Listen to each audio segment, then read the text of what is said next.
नमस्कार, समाचार बुंदेलखंड में आपका स्वागत है। मैं हूं जॉली। आइए सबसे पहले नजर डालेंगे झांसी की कुछ खास खबरों पर। झांसी में कांग्रेस के चुनावी घोषणा पत्र समिति के अध्यक्ष तथा पूर्व केंद्रीय मंत्री सलमान खुर्शीद ने आज सर्किट हाउस में पत्रकारों से बातचीत करते हुए कहा कि उत्तर प्रदेश की सरकार की एक भी उपलब्धि पिछले 4.5 साल में नहीं रही। उन्होंने कहा कि प्रदेश सरकार के एक भी कार्य से कोई भी संतुष्ट नहीं है।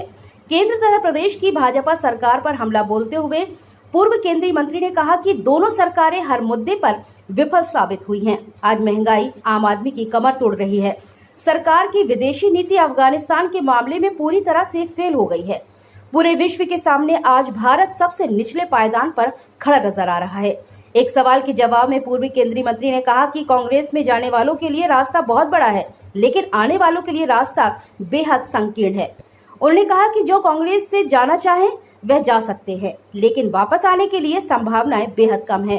उन्होंने कहा कि कांग्रेस अगर आज उत्तर प्रदेश में चौथे स्थान पर है तो आने वाले समय में फिर से शिखर पर होगी। चुनावी घोषणा पत्र में शामिल किए जाने वाले मुद्दों को लेकर हम हर वर्ग से बातचीत कर रहे हैं। झांसी आने के बाद हमने स्टेशन पर कुलियों, अनशनकारी किसानों, अधिवक्ताओं, मजदूरों आदि से बात की है। इसके अलावा 70 से अधिक प्रतिनिधिमंडल से मुलाकात की है।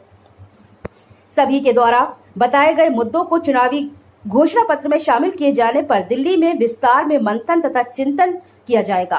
बुंदेलखंड राज्य निर्माण के मामले में पूर्व केंद्रीय मंत्री ने कहा कि इस मामले को लेकर कांग्रेस पूरी तरह से संवेदनशील है। उत्तर प्रदेश में सबसे अलग विशेषता रखने वाले बुंदेलखंड भूभाग के लिए कांग्रेस हमेशा से चिंतित रही है। 2 बार राज्य स्तर के अधिवेशन में बुंदेलखंड राज्य का प्रस्ताव पारित किए जाने के बाद भी 10 वर्ष तक के शासन में बुंदेलखंड राज्य निर्माण की दिशा में कोई कदम न उठाए जाने के सवाल को टालते हुए पूर्व केंद्रीय मंत्री ने कहा कि कांग्रेस कभी किसी को झुंझुना नहीं पकड़ाती है, वह काम करने पर विश्वास करती है। हमने 70 सालों में जो कुछ भी किया है, भाजपा उसे बेचने का काम कर रही है। इस अवसर पर चुनावी घोषणा पत्र समिति के सदस्य अमिताभ दुबे तथा सुप्रिया श्रीनेत्र भी मौजूद रहीं। इस दौरान पूर्व केंद्रीय राज्य मंत्री प्रदीप जैन, आदित्य शहर कांग्रेस कमेटी के अध्यक्ष अरविंद वशिष्ठ, उत्तर प्रदेश कांग्रेस कमेटी के महासचिव राहुल रिछारिया, राहुल राय, जिला अध्यक्ष भगवान दास कोरी, पूर्व मंडल प्रवक्ता राजेंद्र शर्मा सहित कई लोग मौजूद रहे। झांसी से मनीष अली के साथ ब्रजेश परिहार की रिपोर्ट। बीजेपी के जवाब में एक ही बात कहता हूँ, आप प्लीज सब सुन लें। 70 साल में हमने कुछ किया नहीं और 70 साल के बाद वो सब कुछ बेच रहे हैं और हमने कुछ किया नहीं, तो जो हमने किया नहीं उसको वो बेच रहे हैं, तो वो जादूगर होंगे। ठीक है ना? ठीक है भैया, बहुत बहुत धन्यवाद। महंगाई को डील करने का कोई उपाय नहीं है, बस महंगाई है। ये भी हो सकता था, वो कहते कि महंगाई इसलिए है कि दुनिया में महंगाई है, महंगाई इसलिए है कि हमारा प्रोडक्शन नहीं हुआ है, महंगाई इसलिए है कि लोग बहुत ज़्यादा खरीद रहे हैं। महंगाई के बहुत सारे कारण हो सकते हैं, लेकिन कोई बताते ही नहीं है। इस सरकार का तो सीधा रुख ये है कि महंगाई बढ़ी तो कहा नहीं बढ़ी, कोई मरा तो कहा नहीं मरा, कोई पैदा हुआ तो कहा नहीं पैदा हुआ। तो अगर आप उनकी बात मानते हैं, कोई इस देश में किसी को कोई किसी बात का कष्ट है ही नहीं, लेकिन कष्ट तो है। जातिवादी सम्मेलन हो रहे हैं, इस पर क्या कहेंगे? देखिए, नहीं, सभी पार्टियां कर रही हैं। जहां तक मेरी जानकारी है, कांग्रेस पार्टी ने कभी जातिवादी सम्मेलन नहीं किया।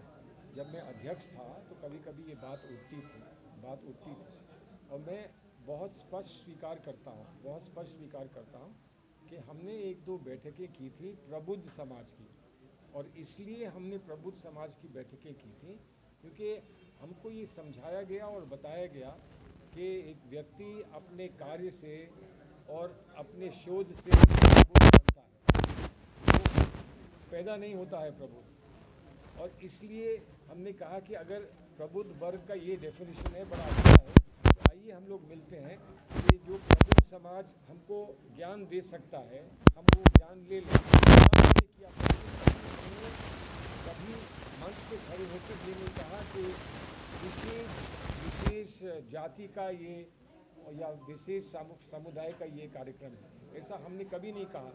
और मैं उम्मीद करता हूँ कि ऐसा कहने की आवश्यकता नहीं पड़ेगी, क्योंकि मैं ये चाहता हूँ और मैं ये समझाऊँ अपनी पार्टी के बारे में कि हम ये कहें कि सब लोगों को साथ लाएं।